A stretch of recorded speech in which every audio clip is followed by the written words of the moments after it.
நண்பர்களுக்கு வணக்கம். கோழிகளுக்கான தண்ணீர் பராமரிப்பு முறைகளை பற்றி நாம் இந்த காணொலியை பார்க்க போகிறோம். அது மட்டும் இல்லாமல் சுலபமான முறையில் நாம் எப்படி கோழிகளுக்கான தண்ணீர் குழாய்களை அமைப்பது அப்படின்றத பற்றியும் பார்க்க போகிறோம்.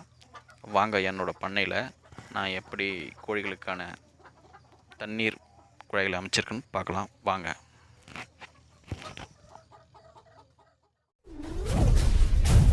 விவசாயி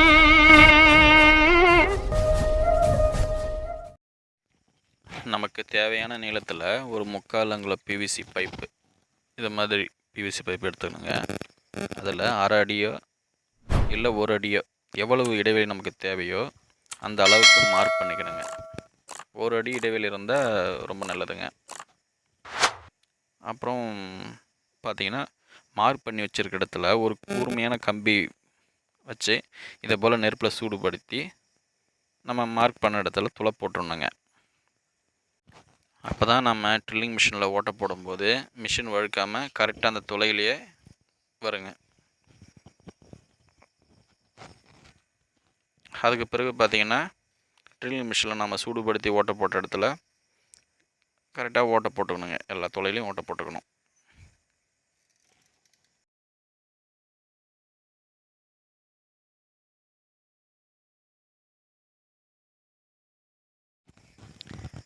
இது மாதிரி எல்லா துளைகளையும் இந்த பிவிசி கவர், அந்த இது வந்து 2 ரூபா தாங்க.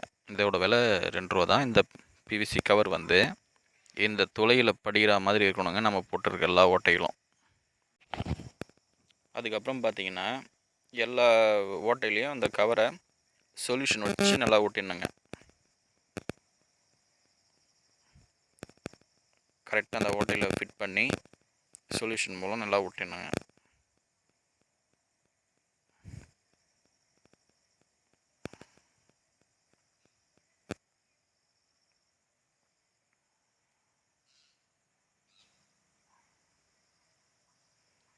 அவ்வளோதாங்க, எல்லாம் ஒட்டியாச்சு. அடுத்தது பார்த்திங்கன்னா நிப்பலுங்க. இதானுங்க நிப்பல். இதுதாங்க ரொம்ப முக்கியமானது. இதோட விலை வந்து 20 ரூபாங்க. இதில் வெளியில் இருக்கிற மாதிரியை வந்து நம்ம அந்த கவரில் இருக்கிற உள்மறையோட சேர்த்து நல்லா டைட் பண்ணிடணுங்க. இப்படி நல்லா டைட் பண்ணிடணும்.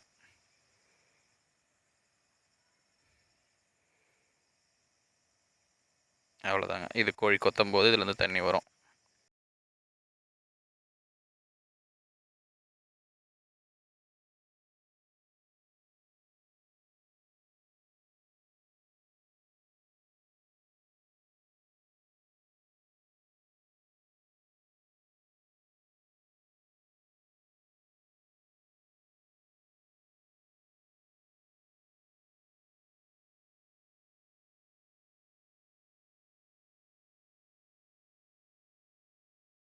அவ்வளோதாங்க, வேலை முடிஞ்சது. இதை வந்து நம்ம டேங்கோட ஃபிட் பண்ணோங்க. நம்ம எப்படி டேங்கோட ஃபிட் பண்ணியிருக்கோன்னு பார்க்கலாம் வாங்க.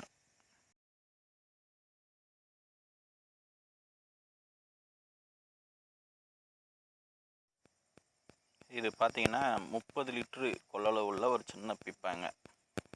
இதைத்தான் நான் வந்து தண்ணி டேங்கை மாற்றியிருக்கேன். இந்த டேங்க்கில் இதை மாதிரி ஒரு ஆன் ஆஃப் லிவருங்க, அதுக்கப்புறம் ஏர் ஓஸுங்க, இது ரெண்டுத்தையும் ஃபிட் பண்ணுங்க. ஏர் ஓஸு முக்கியமாக ஃபிட் பண்ணி ஆகணுங்க. அப்போ தாங்க கடைசியில் இருக்கிற நிப்பல் வரைக்கும் தண்ணி வந்து கரெக்டாக போகுங்க. நம்ம சுத்தமான தண்ணியை இதில் ஊற்றிட்டா போதும், எல்லா நிப்பலுக்கும் தண்ணி தானாக போயிடுங்க.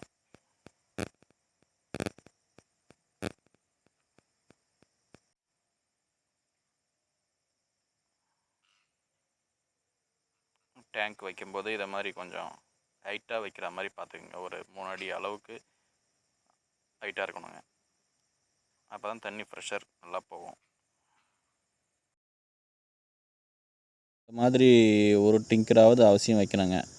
புதுசாக நீங்கள் நிப்பல் வச்சு தண்ணி கொடுக்கும்போது எல்லா கோழியும் அதில் குடிச்சு கற்றுக்க கொஞ்ச நாள் ஆகுங்க. அதுக்கு தான் இதை மாதிரி ஒரு ஆட்டோமேட்டிக் ட்ரிங்கர் அவசியம் ஒன்று வைக்கணுங்க. அப்போ தான் அதில் குடிக்க தெரியாத கோழிங்க இதில் ஈஸியாக தண்ணி குடித்து துடிக்க பழகிக்கும். இதில் என்ன பிரச்சனைனா, அடிக்கடி அதில் தண்ணி வந்து இந்த பண்ணையோட குப்பைங்க வந்து அந்த தண்ணியில் சேர்ந்துருங்க. ஒரு நாளைக்கு 2-3 ஒரு முறையில் 2 முறையாவது இதை வந்து இந்த ட்ரிங்கர் அடிக்கடி சுத்தம் பண்ண வேண்டியிருக்கும்.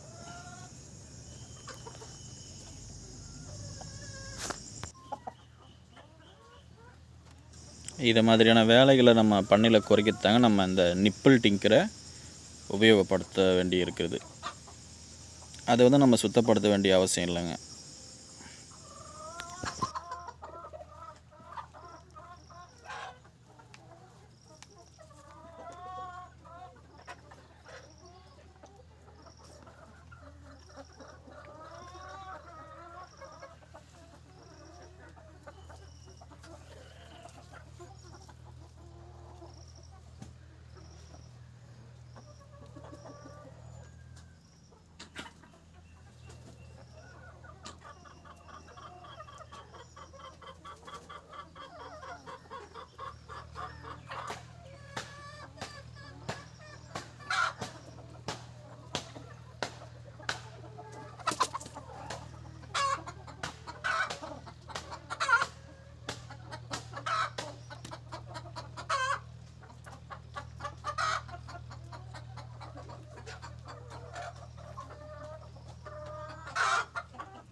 இந்த நிப்பிள் டிங்கரில் கோழி வந்து கொத்தும்போது தண்ணி வருங்க.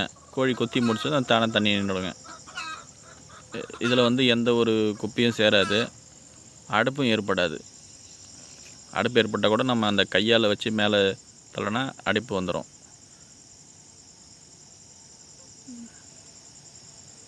பாருங்கள் எவ்வளோ அழகாக கோழி தண்ணி கொத்தி குடிக்குதுன்னு பாருங்கள். இது வந்து சுத்தமானது, சுகாதாரமானதுங்க கூடங்க. கோழிகளுக்கு பொதுவாக பார்த்திங்கன்னா தண்ணி மூலம்தாங்க நோய் பரவும். நாம் சாதாரணமாக வைக்கும் டிங்கரில் எல்லா கோழிகளும் வாயை வச்சு குடிக்குங்க. அதில் ஒரு சில கோழிகளுக்கு வந்து நோய் இருக்க வாய்ப்பு இருக்குதுங்க. அப்படி நோய் இருக்க வாய்ப்பு இருக்கும்போது அந்த கோழியை மூலமாக தண்ணி குடிக்கும்போது மற்ற கோழிகளுக்கும் அந்த நோய் பரவத்துக்கான வாய்ப்பு அதிகங்க.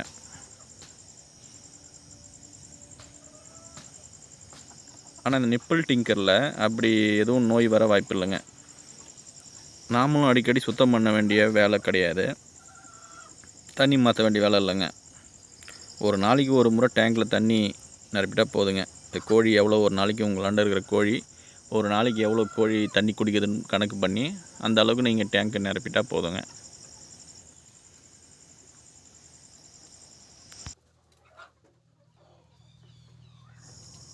நாட்டுக்கோழி பண்ணை வச்சுக்கிற நண்பர்கள் எல்லோரும் இதை போல் தானியங்கி தண்ணீர் குழாய்களை உங்கள் பண்ணையில் அமைச்சிட்டிங்கன்னா உங்களோட பாதி வேலை குறைஞ்சிருங்க. சுத்தமான தண்ணியும் நேரடியாக கோழிகளுக்கு கிடைக்கிறதுனால கோழிகளுக்கு வந்து நோய் தாக்குதலும் இருக்காதுங்க. என்னோடய பண்ணையில் இதை மாதிரியான டிங்கர் அமைச்சு நான் பயனடைஞ்சிருக்கேன். அதைத்தான் நான் வந்து உங்களுக்கு இந்த காணொளி மூலமாக சொல்லியிருக்கேன். இதை மாதிரி சுலபமான முறையில் கையாண்டு நாட்டுக்கோழி பண்ணையாளர்கள் பயன்பெற இந்த காணொளி உதவி புரியும்னு நினைக்கிறேன். இந்த காணொளி சம்மந்தமாக உங்களுக்கு ஏதேனும் சந்தேகம் இருந்தால் கீழே இருக்கிற கமெண்ட் பாக்ஸில் கேளுங்க, நான் பதில் சொல்கிறேன். மீண்டும் ஒரு விவசாய சம்பந்தமான ஒரு காணொளியோடு உங்களை சந்திக்கிறேன். இந்த காணொளியை இடைவெளி இல்லாமல் பார்த்த நண்பர்களுக்கு நன்றி, வணக்கம். மீண்டும் சந்திக்கலாம். இந்த வீடியோ உங்களுக்கு பிடிச்சிருந்தால் லைக் பண்ணுங்கள், ஷேர் பண்ணுங்கள், கமெண்ட் பண்ணுங்கள். மறக்காமல் நம்ம 2K விவசாயி யூடியூப் சேனலை சப்ஸ்கிரைப் பண்ணுங்கள்.